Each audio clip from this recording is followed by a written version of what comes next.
So, there are moments in a career that feel like the final, perfect chapter of a story, right? Well, that's exactly what happened on a crisp November day when a global icon, a football legend, officially became Sir David Beckham. We're going to break down not just the ceremony, but the incredible journey of sports and service that got him there. This is, without doubt, my proudest moment. I mean, think about that for a second. In a career absolutely packed with trophies, championships, and global fame, David Beckham said this was his proudest moment. That tells you everything you need to know about how much this honor meant to him personally. All right, so let's dive right into the day itself. You know, the pomp, the circumstance, the whole shebang, all of it culminating at one of the most famous royal spots on the planet. Okay, let's get the key facts down. The official honor? It's called a knight bachelor. Where did it happen? The one and only Windsor Castle. The date was Tuesday, November 4th, 2025. And who bestowed the honor? None other than King Charles III himself. These are the building blocks of a day that will, for sure, go down in history. And this quote, wow, it just perfectly captures the scale of his journey, doesn't it?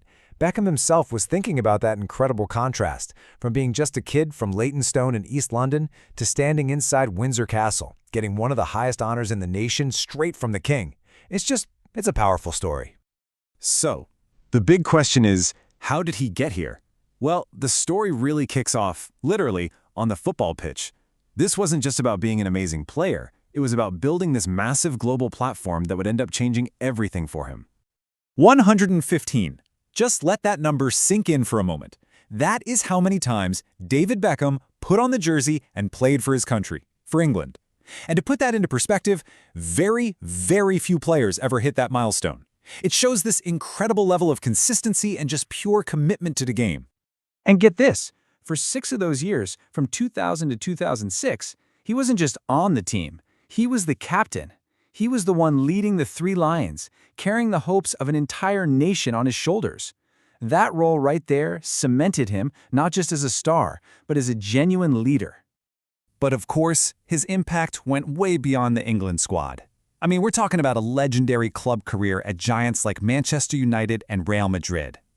He also used that influence off the pitch, playing a massive part in bringing the 2012 Olympics to London. And you know, this knighthood wasn't even his first royal honor. He'd already received an OBE way back in 2003 for his services to football. And you know what? Beckham himself totally got it. He understood this connection perfectly.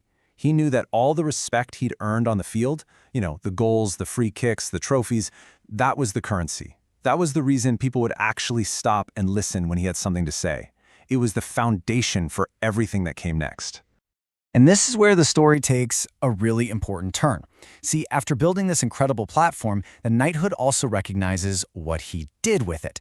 It's about how he took all that fame and transformed it into this powerful force for good, for philanthropy.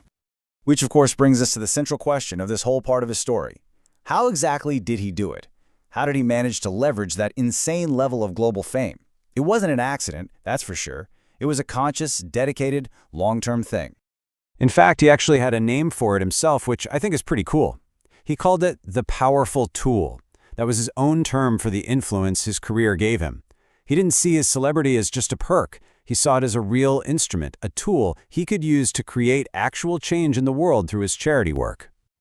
And look, this wasn't some new hobby he picked up later in life. This timeline shows a lifelong commitment. He started doing philanthropic work when he was just 17 years old. By 2005, he's a goodwill ambassador for Unicef. Then in 2015, he launches the Seven Fund to celebrate a whole decade working with them. And just recently, in 2024, he became an ambassador for the King's own foundation. It's an incredible track record. And this quote, I think this really gets to the heart of his motivation. He made it super clear that this work wasn't some obligation or a PR stunt. He said, I do it out of love. It was personal. It was driven by a real desire to help. And at the end of the day, that's why both pillars, his sport and his charity, were seen as equally important for this honor. Okay, let's circle back to the day of the ceremony, because beyond all the official stuff, there were some just wonderful personal details that really made the moment special. So, it turns out, even when you're in the middle of being knighted by the King of England, there's still a little bit of time to chat about fashion. Yep, you heard that right. According to Beckham himself, Right there in the middle of the formal ceremony, King Charles actually took a moment to tell him how much he liked his suit. I mean, what a charming, totally human little detail from a day that's usually all about royal protocol. And the story behind the suit is just fantastic. So the inspiration actually came from old photos of a young King Charles wearing mourning suits. So what does Beckham do? He takes the idea straight to his wife Victoria, a world-class fashion designer, by the way, and she designs and creates the whole thing. Just a beautiful personal tribute designed by family. And speaking of family, the honor wasn't just for David. Once he was knighted, he officially became Sir David Beckham. And as the wife of a knight, Victoria's formal title now becomes Lady Beckham. It's a huge moment for both of them, for the whole family. And this was Victoria's tribute. It's just perfect, right? It's that perfect mix of personal love and public celebration. It just nails the feeling of the day that this official title was really just confirming what he's always been to his family.